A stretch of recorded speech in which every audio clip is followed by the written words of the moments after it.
Bueno, estamos ya en vivo, empezamos ya nuestra transmisión del día de hoy. Como siempre, esperamos unos minutitos para que más personas se vayan conectando. Ya tenemos los primeros conectados, ya nos están mandando los primeros comentarios. También muchísimas gracias a las personas que se están uniendo a esta transmisión. Esperamos un poquito para que más personas se junten.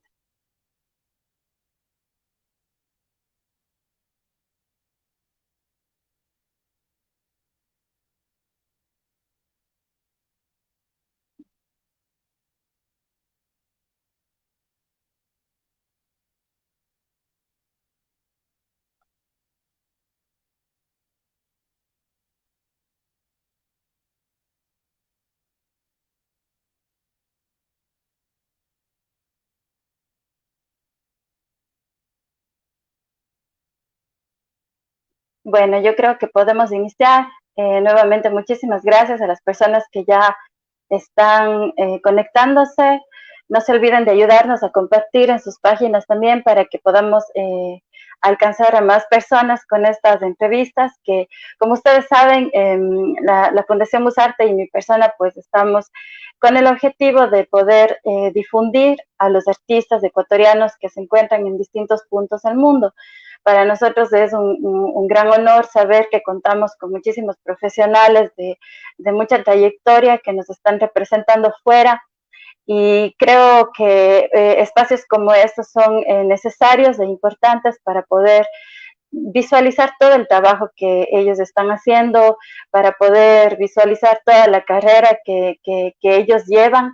Y bueno, esta tarde tenemos también una invitada muy especial, eh, la maestra Chía Patiño, gran directora escénica ecuatoriana.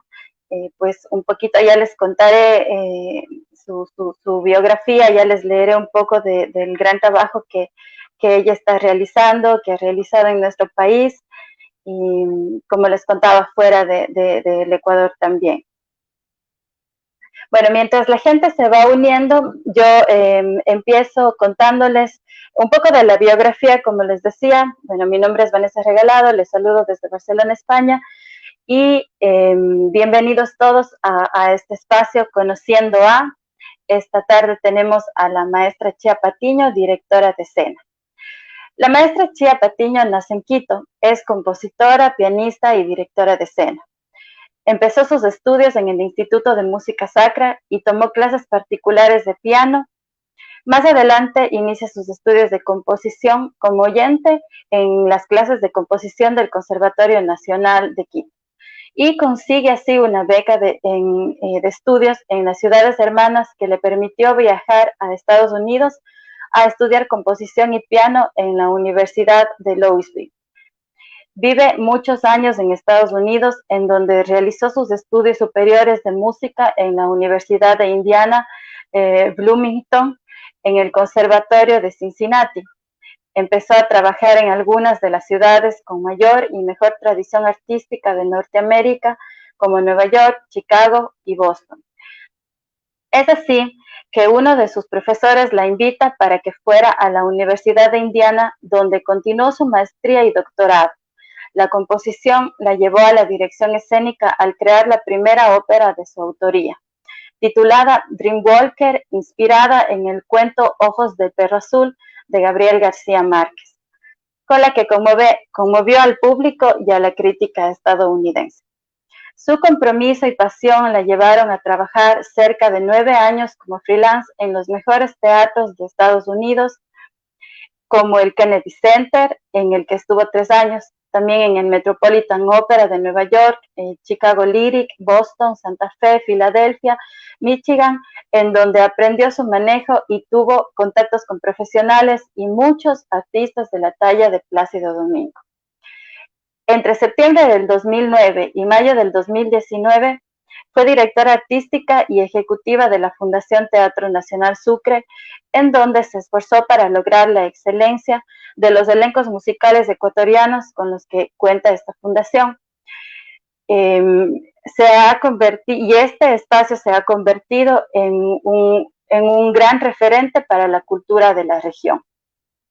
Gracias a su amplia formación, ha puesto en escena grandes obras del teatro lírico como ópera, musicales y zarzuela, entre las que podemos nombrar West Side Story, Sweeney Todd, Los Miserables, Luisa Fernanda, la ópera Fausto, La Bohème, La Flauta Mágica de los Andes, Don Giovanni, entre muchas otras.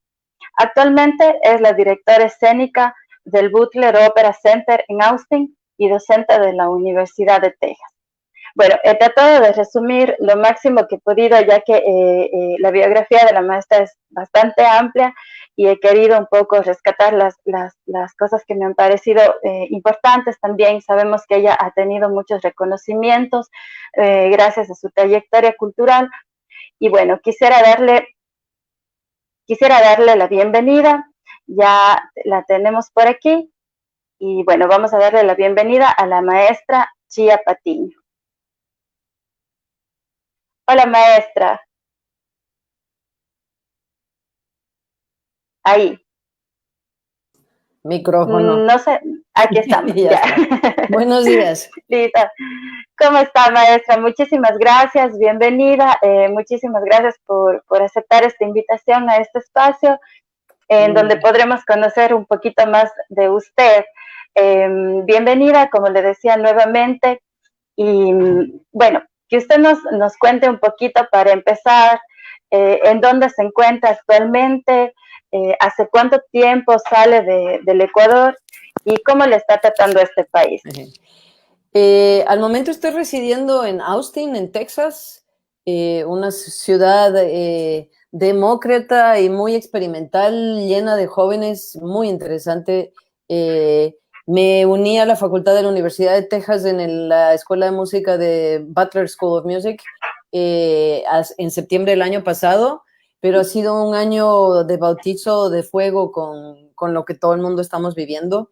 Igual alcancé a dirigir aquí una producción que fue Don Giovanni en octubre del año pasado. Y acabo de regresar de Minnesota de dirigir una Tosca, que creo que es la única ópera que sobrevivió en el caos de Estados Unidos. Y fue maravilloso volver a hacerlo en vivo, con público, en un espacio enorme, un anfiteatro de 1,500 personas, con 250 personas, boletos vendidos, pero sin coro, pero con todo el resto, elenco en vivo, realmente maravilloso. Qué hermoso. Bueno, y como nos cuenta un poco, tomando esto que usted nos dice de la pandemia, de toda esta situación que realmente nos ha afectado a todos, ¿cómo usted está viviendo esta situación? Sabemos que también estuvo unos meses en el Ecuador. ¿Cómo vive el día a día ya en Estados Unidos, que también sabemos que la situación no es un poco difícil también allá?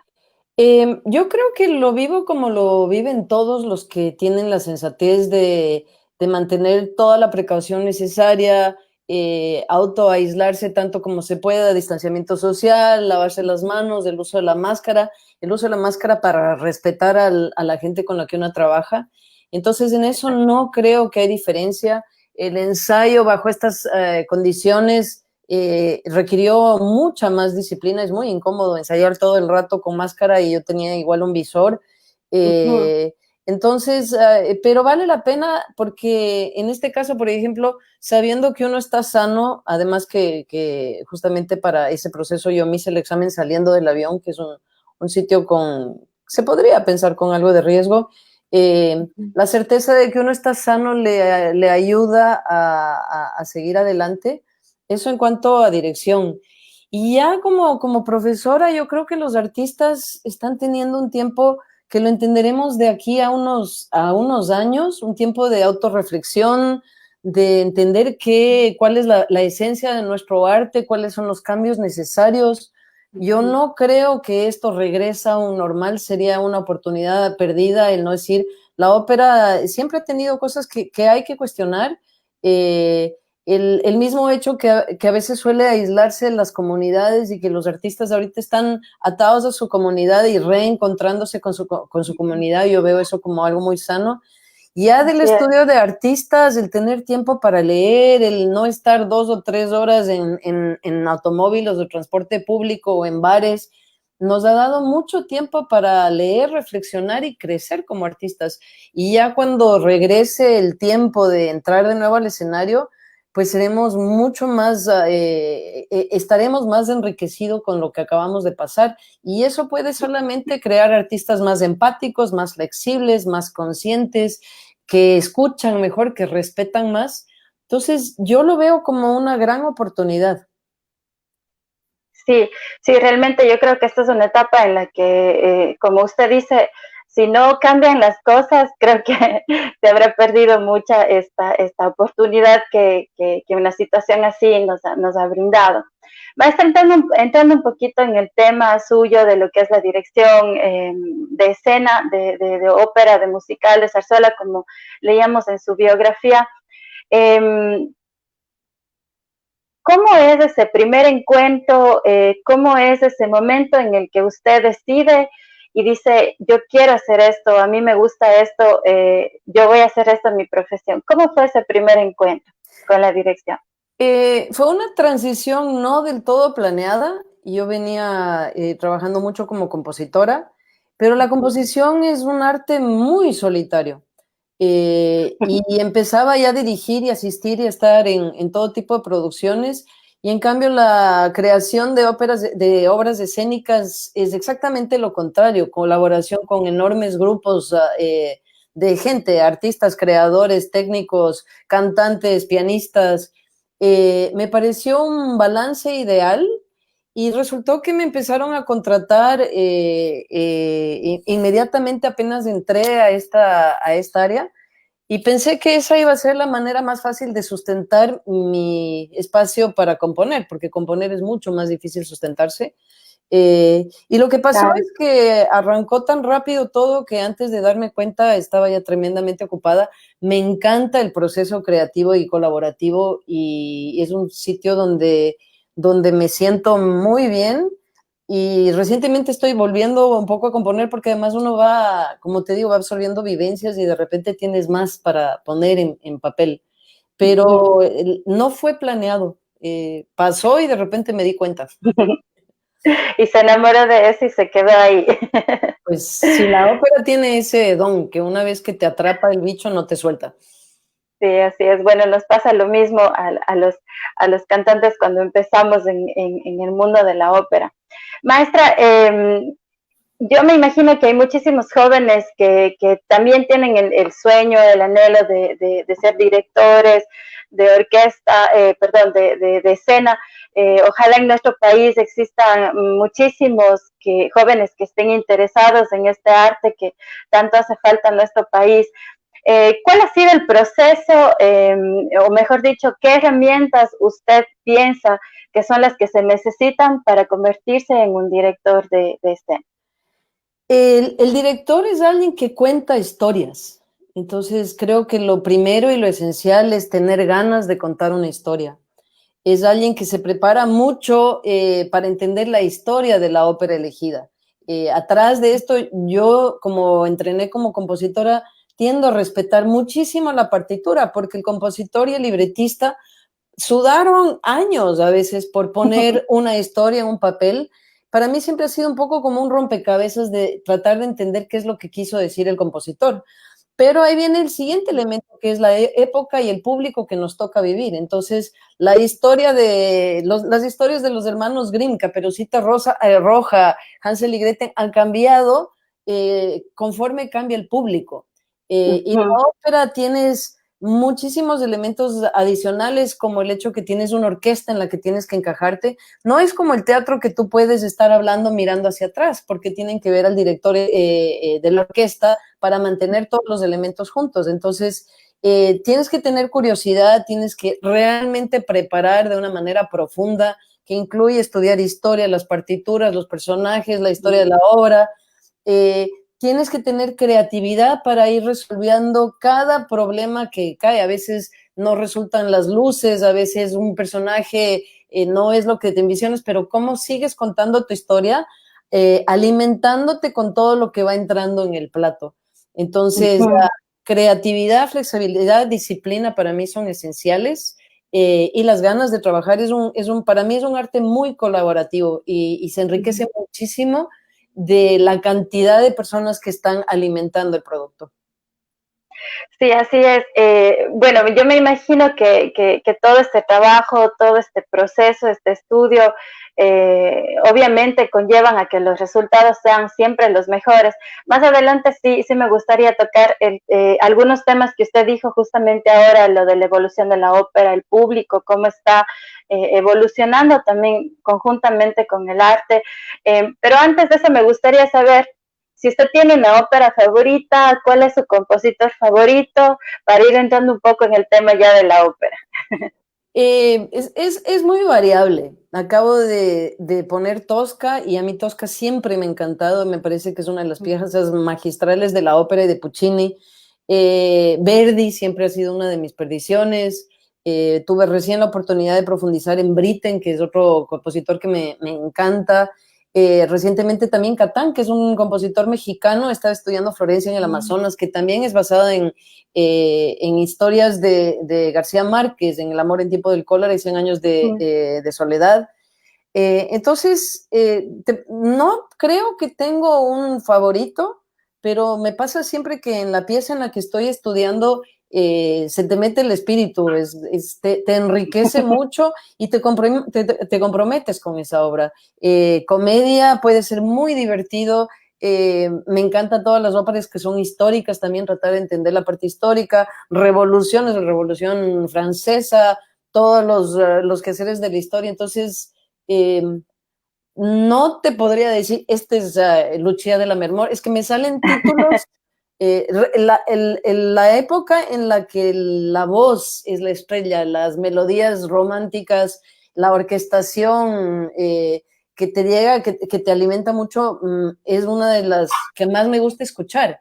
Pero ya ver las óperas, acabo de ver El amor de lejos de Callas Ariajo, que es una obra compuesta hace 5 años, y nos habla a nosotros, nos habla a lo que estamos viviendo y tiene historias válidas, son como las películas. La gente se olvida que las óperas fueron escritas y contextualizadas en la historia que el compositor estaba viviendo. Claro, Y entonces, óperas contemporáneas, yo les tengo mucha fe porque hablan de las historias que estamos viviendo y tienen esa posibilidad. Entonces, no, hay muchísimas. no ayuda mi respuesta, lo siento. Sí, justamente por eso también pienso que los nuevos montajes de las óperas antiguas, de las óperas de Mozart, de Verdi, de Donizetti, de todas estas, también de alguna manera se están adaptando a montajes contemporáneos justamente para poder acercar a la gente a esta época que no era la nuestra, pero que son historias igual comunes que todavía permanecen. Cuando son historias universales, son muy fácil de traspasarlas. Una historia de amor, Romeo y Julieta, desde que la escribió Shakespeare hasta el 2020, es la misma historia. Dos amantes de bandos contrarios, que puede ser por familias, que es la historia original, puede ser por países, puede ser por religiones, puede ser por razas. La razón por la que los amores no pueden ser permitidos son históricas. Entonces, hay muchas historias que es irrelevante el tiempo. Y ya las que son históricas a veces se ponen un poco más complicadas, pero cuando la ópera habla de los valores humanos esenciales, eso no ha cambiado en el tiempo. Y Marta, ¿qué es lo más difícil de hacer una ópera? De poner el balancear la cantidad de personalidades y nadie es igual al de al lado. Y entran en cualquier día en un escenario, entran 20 personas distintas con 20 maneras de ver la ópera. Yo me alimento mucho de los que los artistas traen a la obra. Cuando me encanta trabajar con gente que tiene pasión y puntos de vista muy fuertes, y siempre mantengo una ventana abierta para ver por dónde nos vamos. Yo de verdad considero que la ópera es una actividad grupal. Que es una manera de ver la ópera. Quienes tienen tan claro lo que quieren que te dicen exactamente por dónde quieren. Me parece, siempre he dicho que dirigir tiene mucho de seducir. Es decir, que tú tienes que convencer al artista, al diseñador, al que está diseñando los vestuarios, la escenografía, tienes que convencerles y seducirles con la historia de la manera que tú la ves para que ellos se junten a esa manera de contar historias. Entonces, el poder convencer a todo mundo que por aquí se va el bote me parece que es una de las cosas más difíciles de lograr. Y cuando no sucede eso es cuando ves las cosas desconectadas en el escenario. Un artista que no está en la misma onda que el otro, pero están contando la misma historia. Pero esos pequeños detalles, a lo mejor el público no los termina de entender, pero definitivamente cortan la comunicación. Y bueno, repitiendo la misma pregunta, ¿qué es lo más difícil de hacer ópera, pero en Ecuador? En Ecuador yo podría decir que es la falta de apoyo en general, pero yo no lo vi nunca como... El problema para mí sigue siendo el mismo. Es un país con muchísimo talento y con gente muy comprometida, entonces tienes todos los elementos para sacar un proyecto adelante. Siempre uno, pero aquí o allá puedes decir, si tuviéramos esto, también pudiéramos hacer lo siguiente. Pero las producciones que yo hice cuando estaba en el Ecuador son producciones de las que me siento absolutamente certera y convencida de lo que hicimos, es decir, que no hay ninguna diferencia. La situación de hacer la ópera, los problemas son iguales aquí o allá. De producir, esa pregunta ya es un poco distinta. Eso creo que es lo más difícil. Bueno, usted hablaba del equipo de trabajo que se fusiona para el momento de poner en escena una ópera, hablando de los cantantes, ya la orquesta, los coros, el director musical, todo el equipo técnico y todo esto. ¿Cómo llegan a los acuerdos para que el resultado sea el óptimo? ¿Cómo se ponen de acuerdo tantas cabezas para poder alcanzar ya y decir, sí, esto es lo que queremos, vamos? Es que ahí es donde se centran realmente en dos cabezas, que son toda la parte musical en el director musical, toda la parte escénica en un director escénico. Es decir, si es que los vestuarios son amarillos, blancos, rojos, de paja, de papel, hubo algún momento en que el director escénico, y este proceso de seducción, te digo, va de dos lados. Un gran diseñador viene con grandes diseños y enamoran inmediatamente a uno que sigue alimentándose. Entonces, cuando va todo concordando, yo sí creo que al final el director escénico tiene que hacerse cargo de sus decisiones. Es decir, si tú no estás convencido de las luces, pero no trabajas hasta que estés convencidos de ellas y al final la producción no funcionan las luces, el problema no es del diseñador de luces, el problema es de uno. Entonces, llegar a este balance de una sola voz, normalmente también el escénico y el musical a mí me parece que es esencial que estén caminando en el mismo lado, es decir, si es que va a ser una apuesta visualmente romántica y llega alguien que dice, no, lo mío yo quiero que sea absolutamente académico, pues va a chocar musicalmente y visualmente. Entonces, claro, sí son dos cabezas que tienen que estar juntas y esa es la mejor de las situaciones. Y cada uno hacerse cargo en cambio de su parte. El escénico, como te digo, de todo lo que tiene que ver con la parte escénica, desde en qué velocidad caminan los cantantes, esos son pequeños detalles que la gente no sabe que uno sí va decidiendo. Caminan en línea recta, caminan, ¿por qué se sientan? ¿A qué hora se sientan? ¿Entran o no entran? ¿Qué tanto están activos? ¿Qué tanto no están activos? ¿Cuánto se acercan o no se acercan? Y a eso le vas subiendo el resto de elementos escénicos. Una meditación que viene de la pregunta anterior, me parece que uno de los problemas que sí tenemos en el Ecuador es que es un arte que no se ha hecho mucho en el Ecuador y que llega con un montón de prejuicios por adelante. Entonces, la gente cree, sin haber necesariamente ido, cree que la ópera no les va a gustar. Y la ópera, hay mucha ópera buena y además, ¿por qué nos gusta una obra cuando vamos al teatro? Son miles de elementos. Si estás cansado y no te habla, pues no te habla. Pero la ópera es el arte más complejo que hay con todos los elementos pasando al mismo tiempo. Entonces es muy fácil entretenerse. Y la gente a veces va al cine y no le gusta la película y dice, no me gustó esa película. En la ópera hay lamentablemente el prejuicio de no me gusta la ópera. pero no han visto claro. un montón de ópera. Entonces, eso sí es un problema en el Ecuador, porque tentar a la gente que vayan, y a veces cuando les digo, mira, la gente paga los lentes adicionales para ver películas en 3 dimensiones, ¿no? Pero el arte escénico viene en 3 dimensiones. Entonces, el público se ha Claro. alejado del teatro, el cine tiene el dinero para llevarse al público y hacer un marketing, porque incluso como afortunadamente en cambio muchos teatros en el Ecuador son subvencionados, como era el caso del Teatro Sucre, que viene con un subsidio del municipio, los boletos son asequibles y la gente con el prejuicio que vienen dan por hecho que no van a poder comprar un boleto. Y de repente se dan cuenta que sí se puede. Entonces, ese sí es un problema en el Ecuador, por cierto. Sí, bueno, de todo lo que usted estaba hablando, esto de la evolución de la ópera y cómo tiene mucho que ver, obviamente, con la tecnología y toda la evolución del mundo en sí. ¿Usted qué considera que, o mejor dicho, de qué manera cree usted que ha evolucionado la ópera y en qué mantiene su esencia? La esencia de la ópera es en el canto, en el canto con algún tipo de orquestación. Porque en su momento era la orquesta barroca, la orquesta clásica, la orquesta romántica, estas megas orquestas, pequeñas orquestas, y ahorita empiezas a escuchar ya obras con electrónica. La esencia Claro. es y será siempre el canto lírico. Y por canto lírico, además, es el canto no amplificado. Ese es el gran mérito de los cantantes. No cualquier persona que canta se la escucha pasando la fila 5 o 6, como tú bien conoces. Y el arte del cantante lírico de volverse su propio parlante, de resonar en todo su cuerpo y de comunicar y de moverse y de cantar de tal manera que se entienda es un arte muy complejo.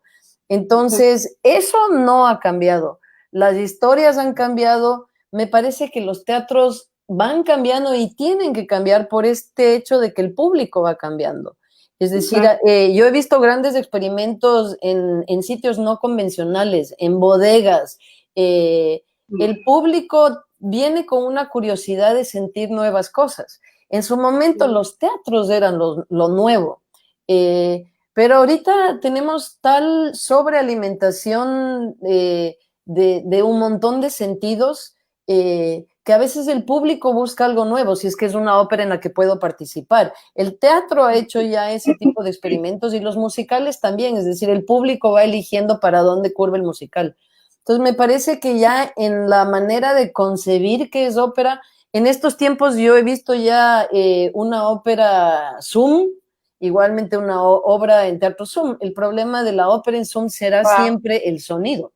El sonido, regresamos a si la esencia es la voz y la voz acústica enorme, los micrófonos normales no alcanzan pierden la batalla frente a una gran voz lírica.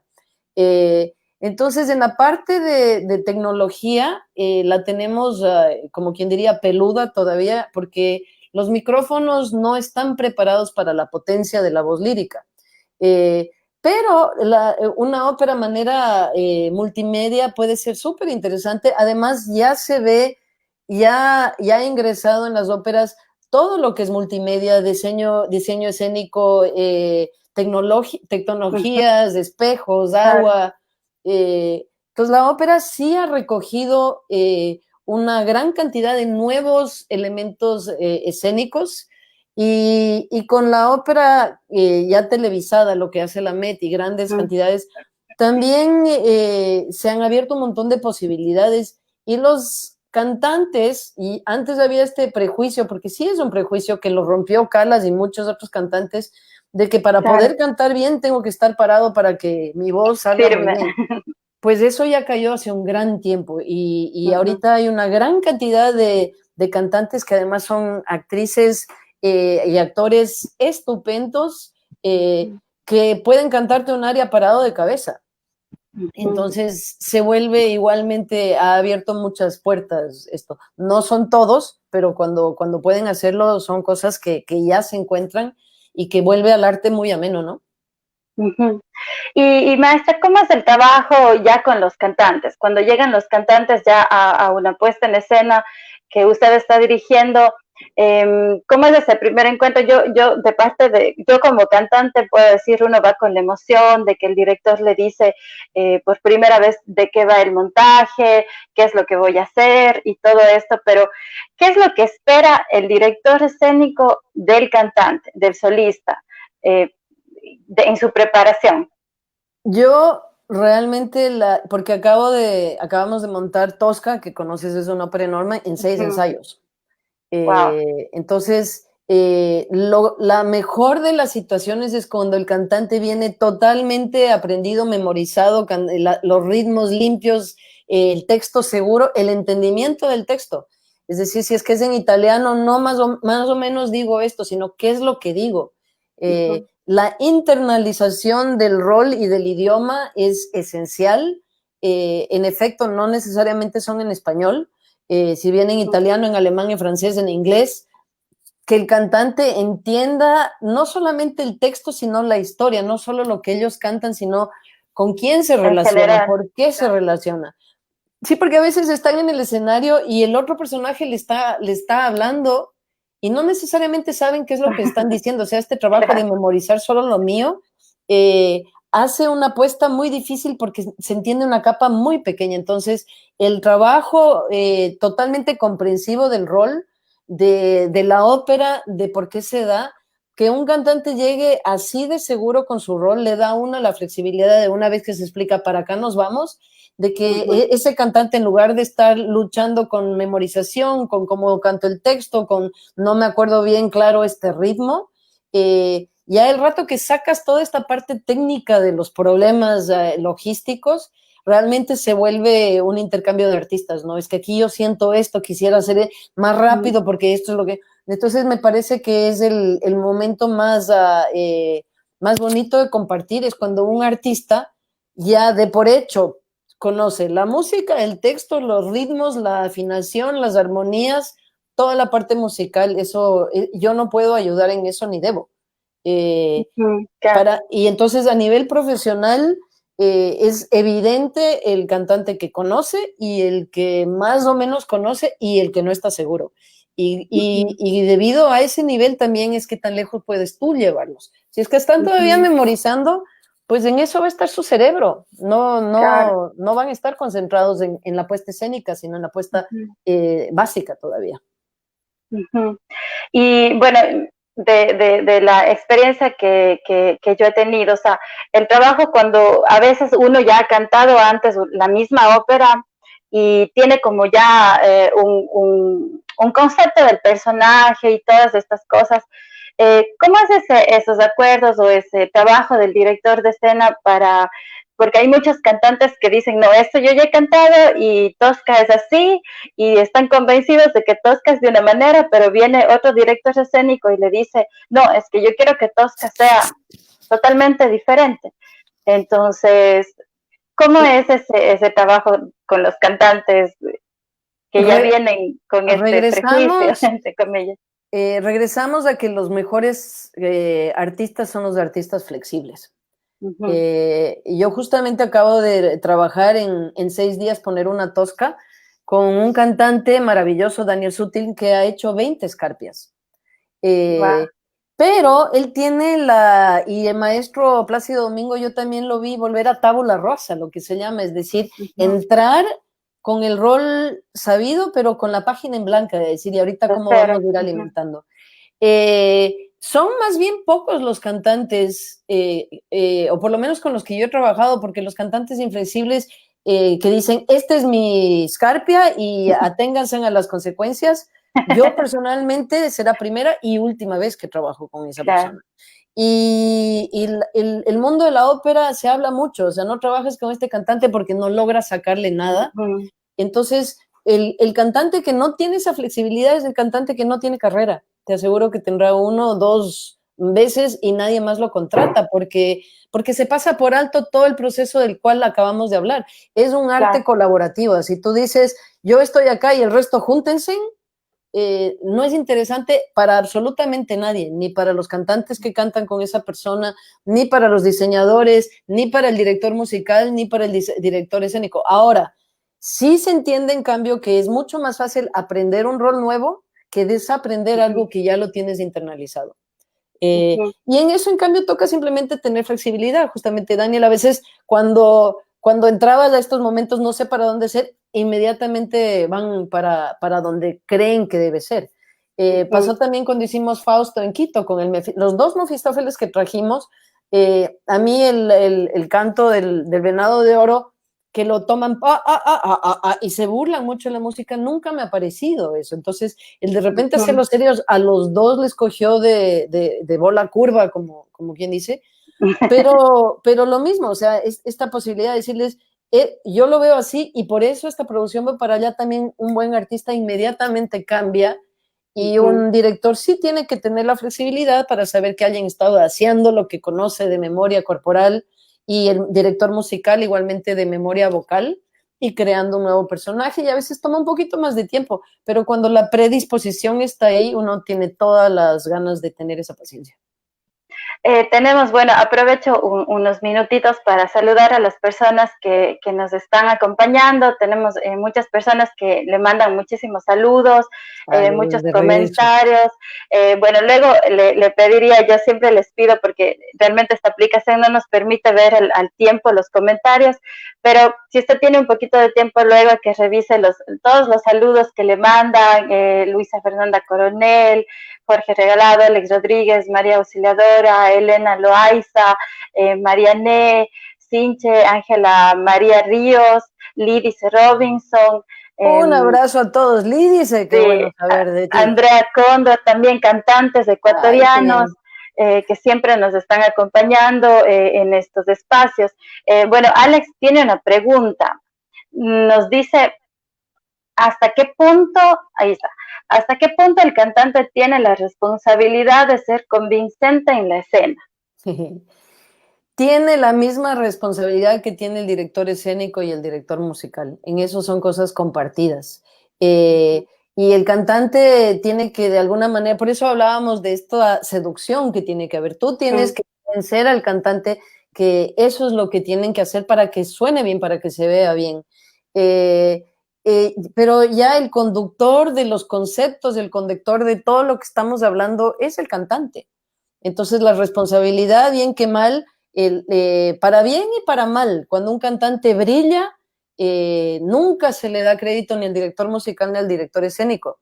Cuando un cantante le va mal, un montón de veces también culpan al cantante, cuando muchas veces el tema es del director escénico. Claro.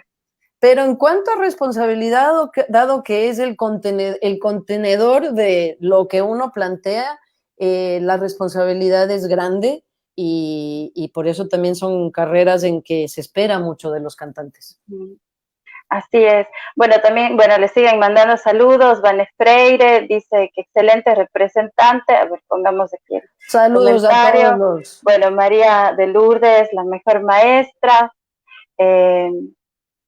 Ahí tenemos algunos comentarios también. Dicen, me encanta cómo te expresas, Chía. Cada vez me convenzco más de que amas lo que haces y transmites. Felicitaciones. Absolutamente. En el arte, si no se ama lo que hace, mejor irse. Así es. Maestra, y eso lo saben mucho los cantantes que están ahí, con los que he trabajado. Un lindo escucharles, muchachos. Sí, muchos saludos también para todos ellos. Muchas gracias por acompañarnos. Bueno, se dice que el trabajo de un director escénico es entender, comprender y traducir los signos que las partituras tienen, y llevarlos de estos a escena. ¿Cómo es ese proceso de creación de un montaje? ¿En qué se inspira el director, y en este caso usted, en qué se inspira el momento en el que va a crear su puesta en escena? Como te digo, yo parto 100% de la partitura, pasando horas con la partitura y estudiando los pequeños detalles. Y te doy un ejemplo muy preciso, y ahí está Jorge Puerta escuchando, gran tenor. Al final de Tosca, cuando Mario Cavaradossi está cantando y cuando Tosca le está comentando que va a ver la actuación de que lo van a fusilar, pero en realidad va a ser un cuento, y que después tiene ya el salvoconducto para escaparse. Puccini, en la partitura, hay un momento en que pone encima de lo que está cantando Cavaradossi, pone triste. Entonces, cuando el personaje está hablando la escena maravillosa y el paraíso y todo lo que vamos a hacer después, pero el compositor pone encima triste, te está dando la pista, y para mí, Cavaradossi sabe que lo van a matar, sabe que esta es una fantasía de Tosca, y el rato en que él está hablando y convenciendo, sí, voy a hacer eso, voy a caer muy bien, no te preocupes, está cuidándole a Tosca, está cuidándole de lo que viene. Pero el compositor, el rato que te dices, tiene que ser cantado triste, te está diciendo, el cantante, por más que el texto es positivo, el cantante sabe que hay tristeza. Y entonces te da la solución. Entonces, las puestas escénicas para mí siempre, y el rato en que tengo dudas, recurro a la orquestación. El clarinete solo de Cavaradossi te parte el alma. Y te parte el alma porque en ese rato Cavaradossi sabe que lo último que le dijo a Tosca fue un gran insulto, ¿no? Traidora, y claro, el remordimiento. Pero esa melodía regresa justamente antes. Entonces, los chelos sangran el rato que hay cosas. Entonces, el compositor, en los colores que ha elegido, te da muchas pistas de lo que está sintiendo. Ahora, uno puede decidir irse por lo contrario, y es más difícil de lograr, pero no es imposible. Hubo una puesta escénica de Così fan tutte, que es una comedia que los que saben ópera la conocen muy bien, y el director escénico decidió que era una tragedia.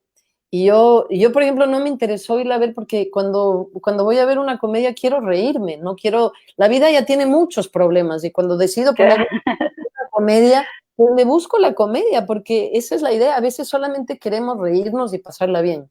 A veces necesitamos llorar, a veces necesitamos pensar en el amor, a veces necesitamos recordar los valores como miserables, ¿no? Pararse políticamente y decir, hasta aquí, revolución, señores. Entonces, me parece que en la partitura está todo lo que el compositor y el libretista quiso decir. Cuidado que en las traducciones viene una tercera mente, es una segunda interpretación del lenguaje original. Y a veces, si uno trabaja solamente en las traducciones, no está viendo lo que quiso decir el compositor. Entonces, para el cantante, para el director musical, el director escénico, siempre es esencial leer la fuente, y la fuente es la partitura. Así es. Y bueno, retomando un poquito lo que conversábamos hace un momento del público. Evidentemente, al hacer la ópera se debe pensar en el público. Muchas veces en nuestro país pasa mucho que las instituciones como, bueno, nuestra fundación, que hemos hecho algunas producciones en Cuenca, nos toca pensar en óperas, obviamente, que sean las más asequibles al público, para que el público que no está acostumbrado a este género todavía, porque no existe esta tradición en nuestro país, se pueda enamorar, le pueda gustar, a que se vayan sacando esos prejuicios que hablábamos hace un momento, de que la ópera no me gusta simplemente porque no me gusta, porque no conozco, he tenido la oportunidad. Te perdí.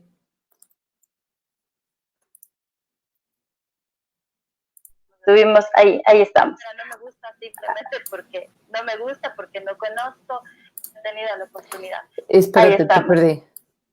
Ahí estamos.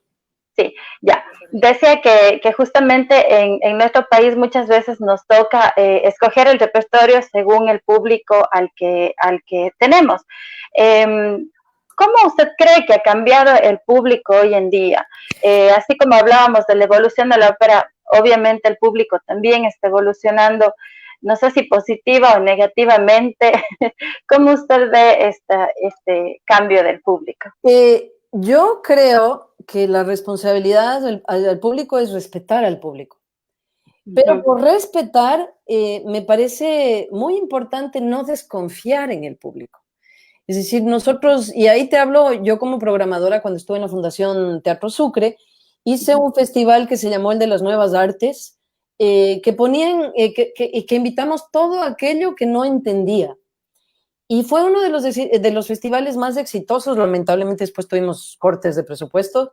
Yo no elijo una ópera pensando, este es más asequible, porque ahí no necesariamente estás confiando en el público. Una ópera bien puesta, bien cantada, bien hecha, es automáticamente asequible. Si las historias son más fáciles de entender, todavía más. Pero me parece que que esa no es una consideración.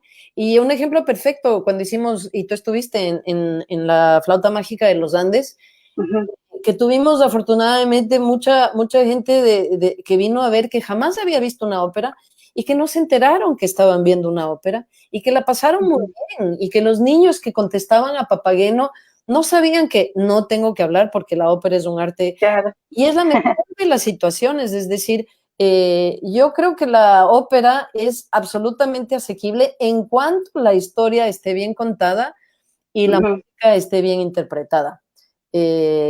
Y como te digo, esta obra de Kaija Saariaho, habrá mucha gente que dice es absolutamente inentendible, pero es cuando ya vas, cuando tú decides que quiero ver una comedia y no es comedia y no es un tema que te gusta. Entonces, yo tiendo a confiar en que el público que llega al teatro ya viene con una sensibilidad abierta, porque ya entrar a un teatro es un compromiso de decir, hoy vengo a ver y a sentir y a escuchar. Y la parte que uno puede hacer es confiar en ellos. Confiar que si quieres que rían, van a reír, y si es que quieres que se cuestionen, se van a cuestionar. Entonces, como productor, más bien me parece que la parte importante del público es convencerles que lo importante es estar sensibles, apagar el celular, desconectarte del resto, y por eso tengo yo, en cambio, pasión en el teatro. Es esta burbuja que te da el teatro, es como meterte en una máquina de tiempo y dedicarte a sentir. Ese es un regalo que da el teatro. Y el público es un regalo, que el público venga, pero es un regalo del artista dárselo al público. Así es. Bueno, entrando un poquito más en cuestiones políticas, sin causar mucha polémica, ¿qué cree usted, maestra, que usted que ha estado en el manejo de una institución pública, que conoce toda esta cuestión de la ley de la cultura y todo esto, ¿qué cree usted que le falta a nuestro país, al Ecuador, para tener una perspectiva internacional, profesional en cuanto a la ópera? Me parece que no es un problema solo de la ópera, sino de los artistas. Creo que a los ecuatorianos muchas veces nos falta orgullo.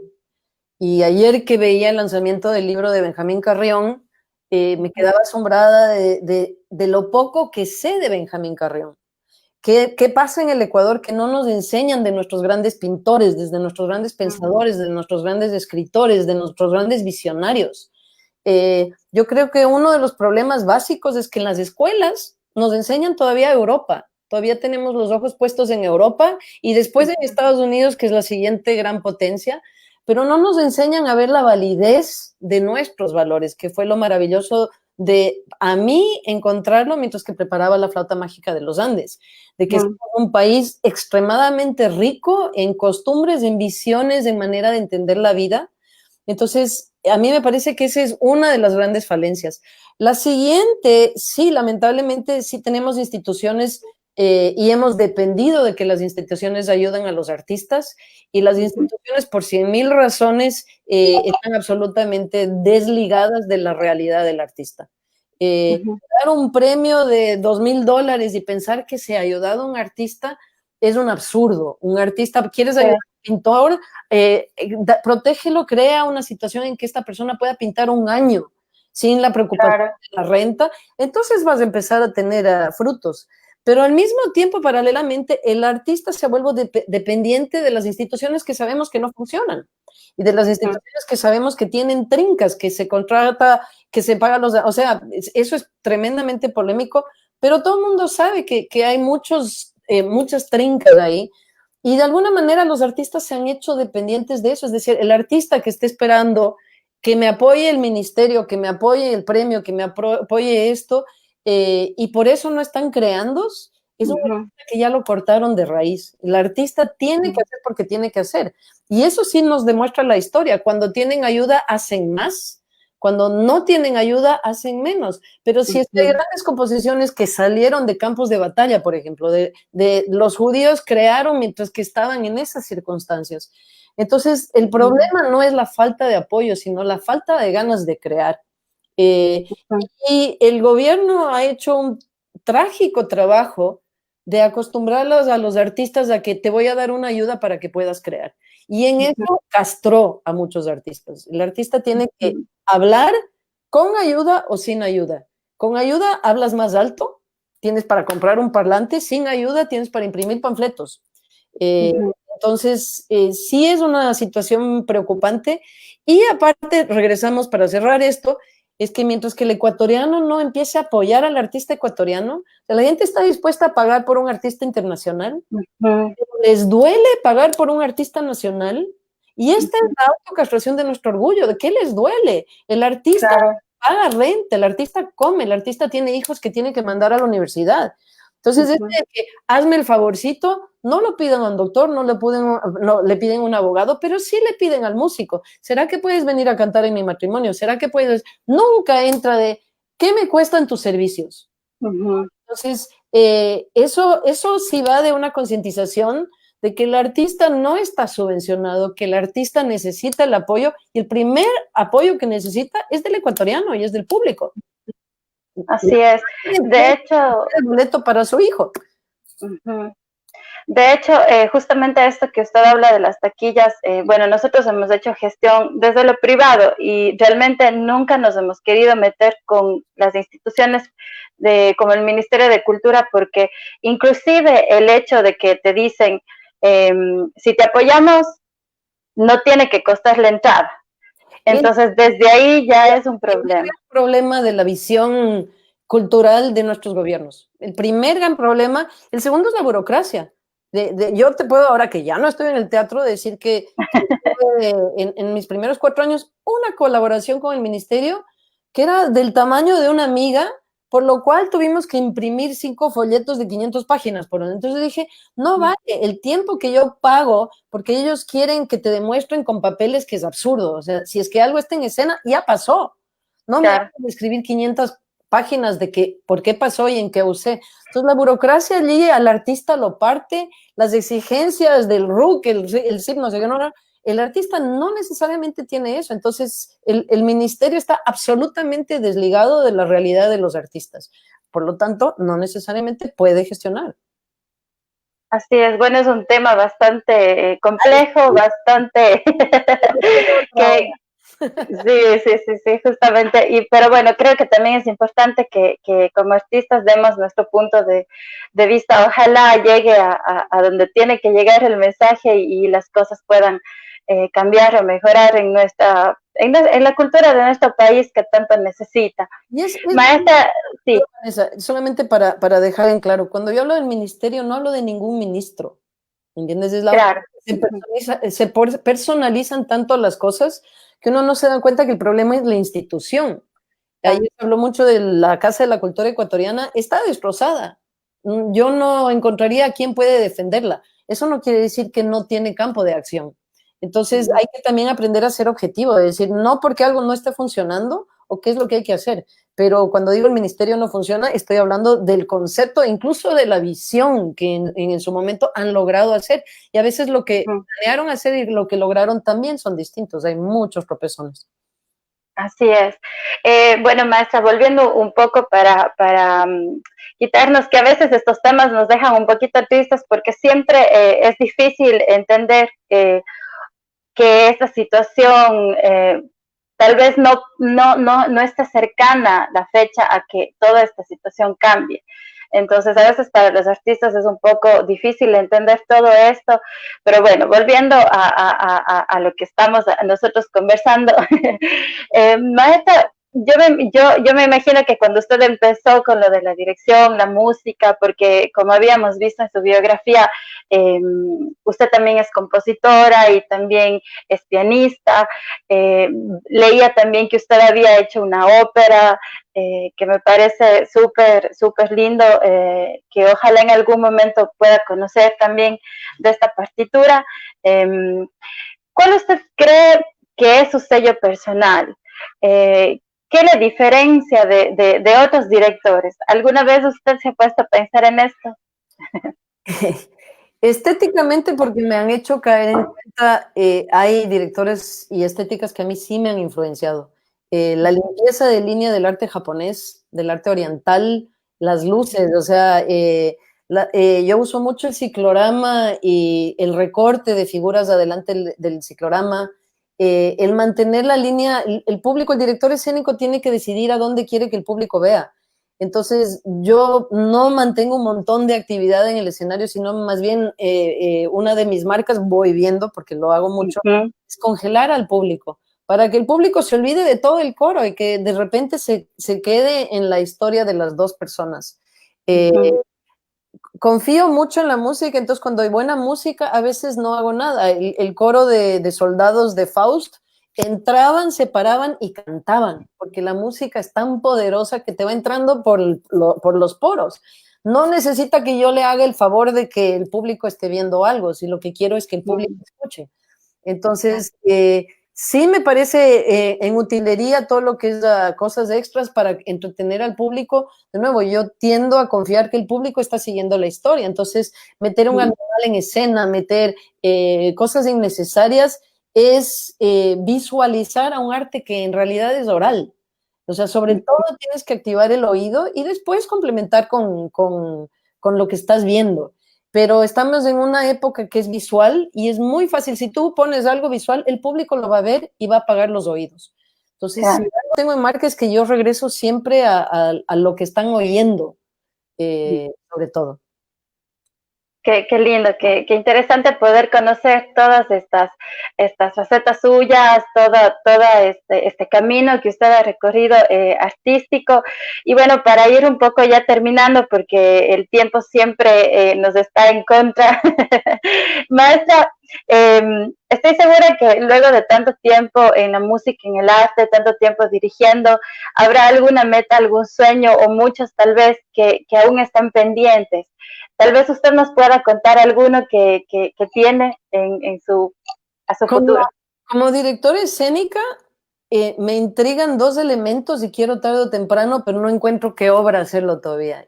Una son los espejos, es decir, tener una puesta escénica en que lo que el público esté viendo no sea lo que está viendo y causar un tipo de magia, así, es decir, piensas, Historia de una noche de verano, siempre me ha intrigado por eso, pensar que puedes ver a Puck aquí y después en el otro lado, pero lo que usaste son espejos. El otro es el elemento del agua, que me parece absolutamente encantador, y encontrar una escena en la, yo por ejemplo, hacer una ópera que todo pasa en el agua, sería como un sueño, ¿no? Y tarde o temprano, porque a veces se abren las puertas, me lanzaré por algo así, no sé cómo ni dónde, pero son dos cosas que me intrigan mucho. Qué lindo. Bueno, maestra, como bueno, usted sabe, ya nos quedan poquitos minutos y bueno, yo quería agradecerle muchísimo por brindarnos el tiempo para este espacio, para conocerle un poco más, para conocer no solo la parte profesional, sino también un poco la parte humana que muchas veces los artistas no podemos mostrar porque estamos en el escenario o estamos detrás del escenario y la gente no ve esta parte humana que también tenemos. A veces piensan que no tenemos parte humana. No, muchísimas gracias, maestra, por poder compartir con nosotros. Y bueno, para irnos despidiendo también quisiera, no sé si usted quiere decir a algún mensaje a las personas que nos han acompañado también. Pues primero agradecerte, me parece un gran proyecto. Saludar de regreso a todos los artistas que además se enriquecen con este tipo de charlas. Estoy de acuerdo que somos personajes muy desconocidos. Y quizás el último consejo a los artistas y a los músicos que nos están escuchando o que ayudan es que se acerquen y pregunten. Es decir, uno cree que las personas son inalcanzables y toma a veces que te escriban un correo para decir por aquí anda. Es decir, los artistas son una comunidad que se apoyan entre ellos mismos.